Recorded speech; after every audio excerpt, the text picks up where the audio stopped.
Okey, Alhamdulillah. Sekarang kita akan bincang mengenai nama-nama Al-Quran dan juga sifatnya.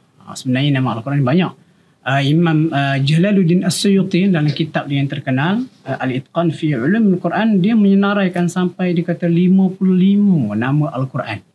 Dan setiap satu pun namanya mencerminkan bagaimana Al-Quran itu ada mesej tersendiri yang Allah Ta'ala nak sampaikan. Jadi sekarang insya-Allah saya akan cuba bawa dalam 5 nama Al-Quran berserta kaitan nama itu dengan Al-Quran itu sendiri. Yang pertama, ini yang paling popular, Al-Quran itu sendiri. Al-Quran sesuatu yang dibaca. Kenapa Al-Quran itu dibaca akan dapat manfaat.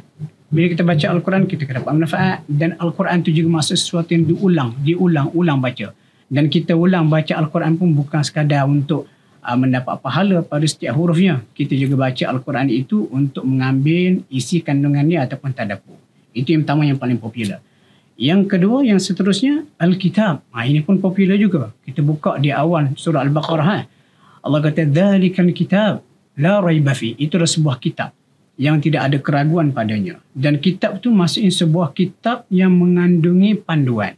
Macam kita kata, okey, kita nak tahulah mengenai undang-undang kerajaan Malaysia, undang-undang jalan raya. Ini ambil kitab ni, ambil buku ni.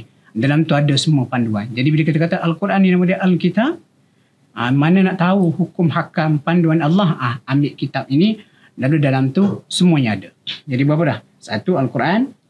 Yang kedua, Al-Kitab. Lagi nama Al-Quran Al-Furqan.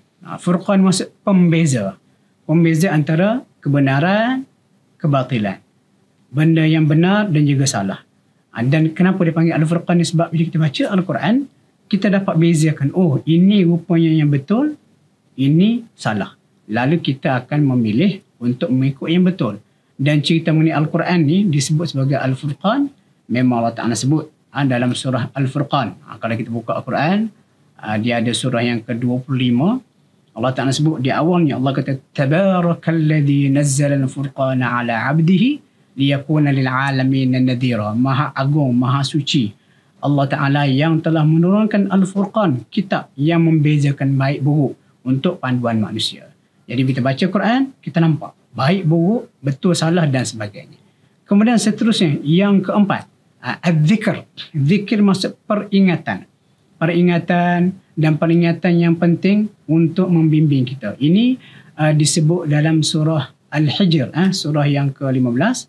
Allah Ta'ala kata, "Inna nahnu nazzalna dzikra wa inna lahu lahafidun."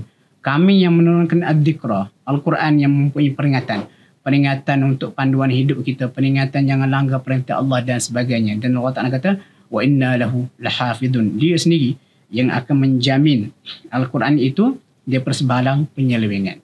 Jadi kita dah dapat Al-Quran, kita dapat Al-Kitab, kita dapat Al-Furqan, dan kita dapat juga Ad-Dzikr. Yang kelima, saya nak share adalah At-Tanzil.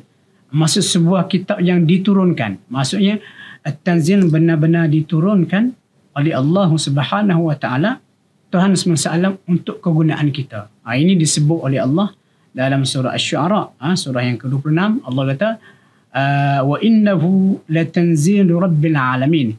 Dan Al-Quran itu benar-benar sebuah kitab yang diturunkan daripada Tuhan SWT. Jadi bila sebut turun daripada Tuhan SWT, kita sebagai manusia, kita tak boleh pandang enteng, pandang remeh macam kita dapat surat. Surat arahan daripada siapa? Tak ada daripada siapa. Kita tak peduli. Sekali dalam surat itu sebut, surat arahan datang daripada yang di-Pertuan Agong. Lalu kita akan ambil perhatian lebih sikit. Sebab tu antara satu nama Al-Quran dia kata At-Tanzil. Al-Quran sebuah kitab yang benar-benar diturunkan daripada Tuhan semesta alam. Lalu sepatutnya bila kita tengok kitab ni, kita akan rasa gerun, kita akan buat apa yang ada di dalamnya. Itu 5. Saya tambah lagi satu, Al-Maw'idhah. Ini Al-Maw'idhah ni pelajaran. Ini disebut dalam surah Yunus. Allah kata, "Ya ayyuhan nas, wahai sekalian manusia, qad ja'atkum maw'idhatum mir rabbikum." Telah datang kepada kamu pelajaran daripada Tuhanmu. Pelajaran daripada Tuhan itu merujuk pada isi kandungan Al-Quran. Sebab apa? Dalam tu ada pelajaran. Al-Quran ni ada pelbagai pelajaran. Pelajaran berkaitan dengan akidah, pelajaran berkaitan dengan akhlak, hukum hakam dan juga sejarah umat lampau.